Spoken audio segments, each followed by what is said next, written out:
father of the birth control pill, ironic as that title might sound, is celebrating 90 years exactly in the same month his groundbreaking invention turns 62, and still remembers the great obstacles which stood in his way. At that time, we're talking about 1950, there was no interest in contraception. Remember, this was after the war. People wanted to have children rather than the other way around.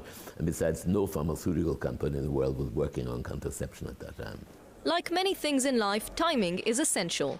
Only 30 years earlier, the real grandfather of the pill was Ludwig Haberlandt, who conducted the first serious investigation of contraception. He committed suicide in 1931 because of all the opposition to the idea of trying to create a contraceptive. In 1957, the FDA approved the use of the drug for menstrual disorders and infertility, but 3 years later, the pill was on the market for its eventual purpose, contraception. The assumption is always that the pill produced a sexual revolution, and I believe it's the other way around. That is, we had exactly the right time. If we had done our work 15 years later, there would be no pill today, absolutely guaranteed. Carl Djerassi was born in 1923 in Vienna and fled Nazi-occupied Austria to the United States when he was 16 with his mother, roughly $20 in their pockets. I come from a generation of Nazi survivors and refugees. I mean, that's an imprint that you have forever. Due to a misunderstanding, he never completed high school but went straight to college and later became an associate director of research at Syntex in Mexico City. There, he worked on a new synthesis which eventually became part of one of the first successful oral contraceptive pills, today known as the pill.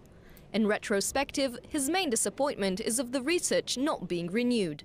Basically, in a fundamental way, nothing has happened new. For instance, where's the pill for men? Well, you know, we know exactly how to do it. There will be no pill for men. There will be no pill for men because there's no pharmaceutical company that is interested in a pill for men. After publishing numerous papers on the matter and most of his life dedicated to chemical research, Djerassi chose to start a second career as a novelist and playwright. According to Djerassi, the real reason for the transition was revenge against the woman who had broken his heart. She was a very well-known literature professor in the same university as I, a very sophisticated woman. And she fell in love with someone who didn't know, but he was a literati, not a scientist. And we were through, and I said, I will show her. I mean, I think I could do this too. Diane Middlebrook eventually married Djerassi, who considers her to be the love of his life. Another personal story also had a tremendous effect on his life-changing decision.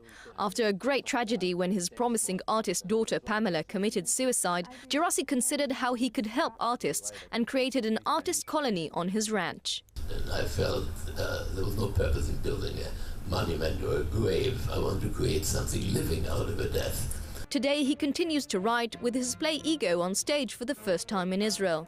As in his novels, Djerassi's plays incorporate the life and achievements of scientists as well as new scientific technologies. I was always struck by the fact that nothing in plays really deals seriously with scientists as characters. Not really normal people or abnormal people like myself, for instance.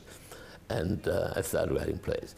The story of the man who changed humanity keeps evolving as he continues to influence history as a scientist and as an artist in the genre he calls science in fiction.